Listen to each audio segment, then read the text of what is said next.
Jika kita ingin melihat kualitas keislaman seseorang, lihatlah di mana ia saat adzan subuh berkumandang. Apakah ia bergegas menembus gelapnya subuh, atau ia masih asyik meringkuk dan menikmati amisnya kencing syaitan? Dalam sebuah riwayat dikatakan bahwa mereka yang bangun subuhnya kesiangan, maka syaitan telah mengencingi telinganya. Relakah kita ketika kuping kita menjadi pispotnya syaitan? Na'udzubillahi min dzalik. Kita merasa begitu dekat ketika disuruh berlari 100 meter. Namun beberapa meter saja ke masjid untuk sholat subuh berjamaah terasa begitu berat. Ketika kita terlelap tidur, syaitan membuat 3 ikatan, di mana setiap ikatan itu tertulis, malam masih panjang, tidurlah terus. Ketika anak Adam bangun, lepaslah 1 ikatan. Ketika ia beranjak untuk berwudu, lepaslah 1 ikatan yang lain. Dan ketika ia sholat, lepaslah seluruh ikatan. Demikian jelas sebuah hadis sahih. Tetap tidur di waktu pagi dan menjadikan telinga ini tuli akan seruan muadzin bisa menyebabkan kemiskinan. Kalaupun tidak miskin secara materi, maka akan miskin kesehatan. Apalah artinya banyak uang, namun penyakit menumpuk? Apalah arti harta yang melimpah kalau tidak memiliki kesehatan? Dikatakan dalam sebuah riwayat, tidur di pagi hari mewariskan kemiskinan. Riwayat ini segaris lurus dengan sebuah penelitian bahwa tidur di pagi hari dapat menyebabkan penyakit diabetes.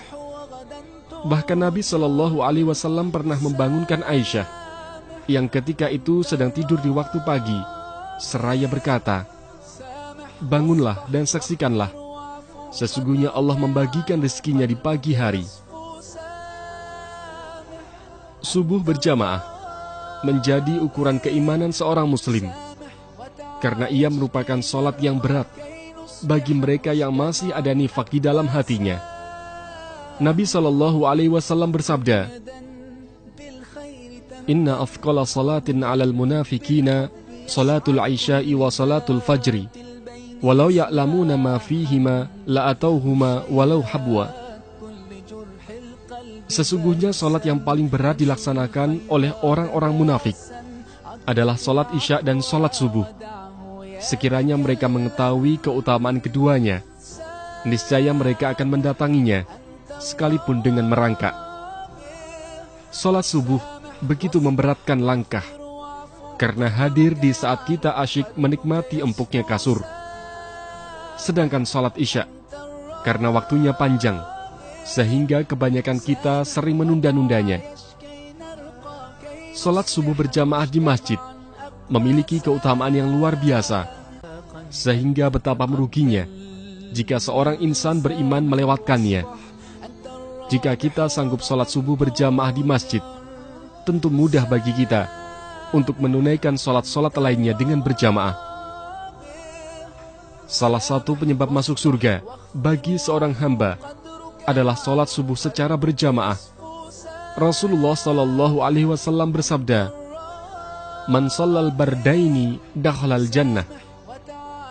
Barang siapa yang mengerjakan sholat bardain, yaitu sholat subuh dan asar, maka dia akan masuk surga. Jangan berbicara Islam terlalu tinggi kalau kita tak mampu berjamaah subuh di masjid. Jangan berharap masuk surga kalau salat subuh kita masih kesiangan. Mari kita buat hari kita ceria dengan mengawali bangun pagi. Mari memburu surga dengan memburu keutamaan subuh.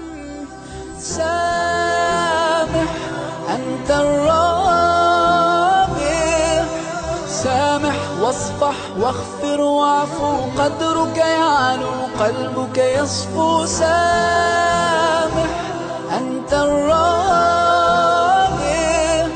سامح وتعايش كي نرقى كي نصبح مجتمعا أقوى.